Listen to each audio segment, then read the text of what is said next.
analysis right now is in their hands. Let's give it up for the two teams here for our first series. Again, welcome to the World eSports Championship 2025, Malaysia versus Iran!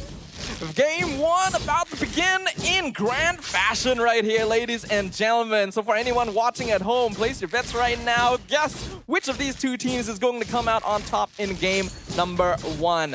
But once again, we can jump into the land of dawn here, do a little bit of analysis. On paper, Malaysia should have the advantage towards the early mid-game stage because that is the general purpose of the double fighter side lane comp in the first place. But they do have to worry about ganks. The Gatot-Farsa duo can instantly burst someone down if they're not prepared for it. Yeah, that's kind of true though. So again, you've talked about how Team Navi or Team Malaysia, to begin with, the fact that they are prioritizing on micro gaming, micro style, where they need to be sticking together. If they want to actually go for the team fight, it's not going to be easy as a solo or individual itself. So coming in right now, as we see, seems like they are going to actually go out with Rina as well as Shah. A little bit too extension, but then again, not to worry because it's still earlier on. Everybody is still on a level 3. Not much of the damage that can actually be put out. And now they're still waiting for the 3 seconds of the turtle to be spawned out.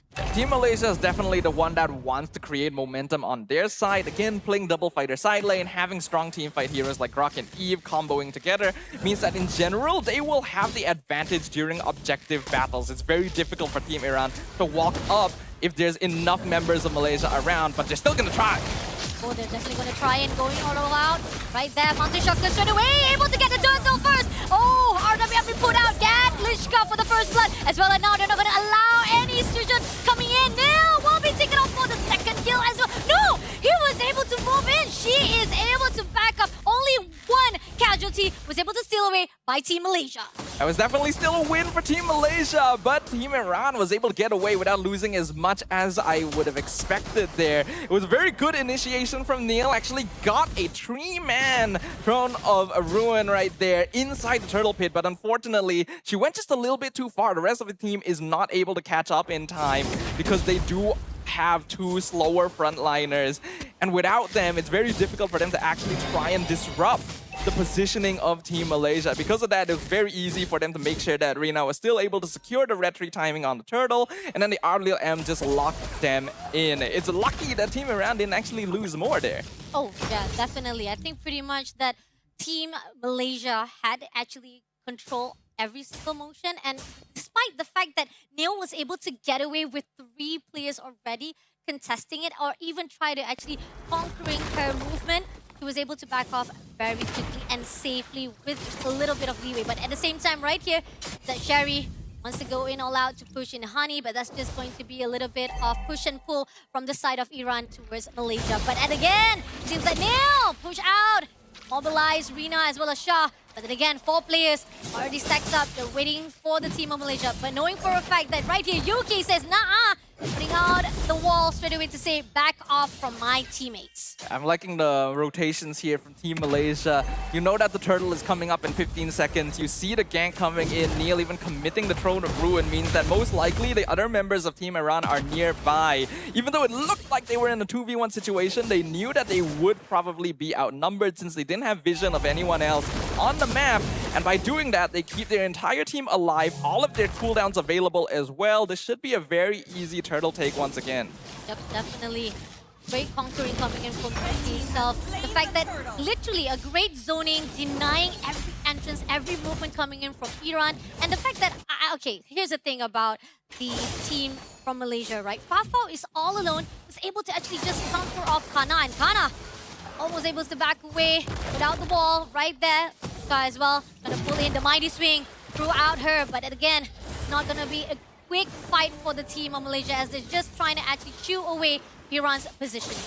Yeah, they're taking this slow, but they know that they need to continue pushing on the pressure right here. It looks like they're gonna try and engage on the Grok. Gonna go in for Yuki right there. But again, Yuki doesn't need to worry much because the fact that he's be able to go in. He goes for the dash straight away. Gets 3, but at the same time, oh, Fafo gets the Fauna, but at the same time, can't actually survive. RW be put up by Honey, but Sherry takes power first. But now, Mighty Swing as much as possible to this guy. Doesn't gonna do anything.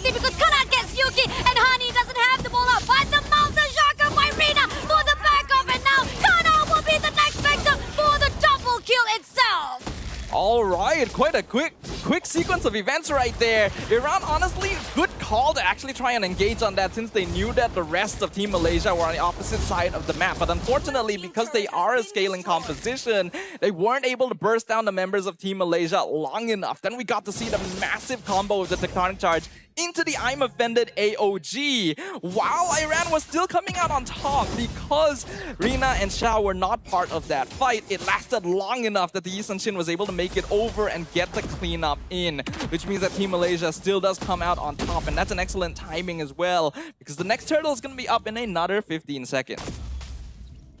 Looking at the side of Malaysia right now as they're able to actually get 2 turrets, not only from the top as well as the bottom. Now more conquering of the engagement as well as the land of Dom from the side of Malaysia. Iran trying their best to make sure that the middle turret will not break through. A lot of the ways clear out for themselves, especially Nirvana not allowing it. But again, with them trying to actually make sure all the wave will not come through their own turret, it will give all the opportunity a free turtle straight away in the hands of Malaysia.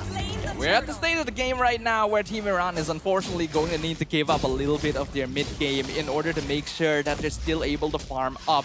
The goal right now is to basically sacrifice farm on the rest of the members in order to make sure they can funnel as much as possible into Kana on this Granger. Luckily for them, the gold lead still isn't the biggest right now. It's only a few thousand in favor of Team Malaysia, so it is still possible for them to make a comeback as long as they don't lose too much more map control. It's going to be difficult to achieve that because Malaysia is definitely starting to put on the pressure. A lot of pressure, a lot of thorns been put out by Lisicka, but still it's not going to be enough to actually stop every movement of Malaysia. This is where we talk about how the macro gaming, the team fight, they will stick together, make sure they contest each and every single trade. And again, the mid lane finally has been break, so the first layer of turret has already been conquered by Team Malaysia. Getting closer and closer, they'll be able to actually even steal some of the buffs, not only all of the buff might be in the hands of Team Malaysia already. And again, the Team Iran somehow looks a little bit lost at their moment with the crucial state. Yeah, Team Iran unfortunately going to have a very difficult time even finding any space on the map right now. And this is one of the benefits of going for the Yi Sun-shin with the double fighter side lane composition. You have a lot of heroes that can operate generally independently, and that means that you can spread your grip over the map a lot more easily. Iran playing a more classic lineup, relying very heavily on this Farsa and Granger to do damage, means that their backline is always going to be vulnerable to dives. Oh, and look at that. They're literally giving an opportunity, but again, they put out the frontal strikes right here, but at the same time, it's not going to be enough just to give a little bit of clearing of the minion wave. They're just letting off a little bit of breather for Iran to have their own space. But again, lots of the turrets already been taken out by Team Malaysia. Now they're looking forward for the mid as well. Not the taunts here, but at the same time, Mighty Swing comes in and Honey takes down straight away. RDM been put out and Team Iran is a little bit scared. They had to back up. Mountain Shocker takes down Neil immediately, getting 1 kill for themselves. A very systematic movements right there from Team Malaysia. Shah dived in, cut the line in half, didn't allow Iran to walk up to defend their tier 2, and even timed the Raging Slash to make sure that she could anti-CC the AOG coming in. Neil tried to go for the dive because she is going to be the front line for Team Iran. But unfortunately, with the lack of damage and the positioning right now, it is very difficult for them to actually put up a fight in these direct 5v5s. Team Malaysia are right now on a direct shot to victory, and Team Iran's going to need to pray for something big to happen here in order to turn this around. Oh, agreed, definitely. Any mistakes that's coming in from Team Malaysia might actually be the key solution for Team Iran. But then again, looking how clean so far, every movement that was done already from Team Malaysia, that's a miracle for Team Iran if they want to do something right here. And again, getting a lot of economy-wise already on the upper hands for Team Malaysia. They've already got all the turtles. A lot is marching in, and this is just the first lot coming in. And known for a fact, the first lot is not as powerful as the second as well as the third, yet it might be enough to actually break the middle turret. The inhibitor turrets right here will be breaking immediately for the whole defense, but again, they're coming in straight away! Honey takes down Kana! RDM straight away, but at the same time, AOG takes down too, but unfortunately, it's going to be Yuki, the only one to be sacrificed. Now trying to push in, Ripapa try to go in for the offended, but unfortunately not going to be able to take anyone. Team Iran goes back to the middle with Crystal already been an opportunity to the side of the Team Lord and as well.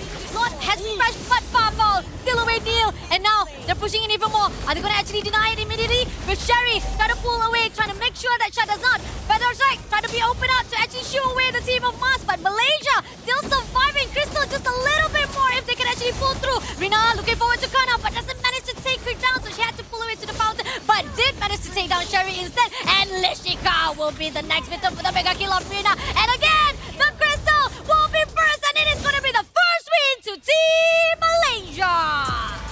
That is basically the definition of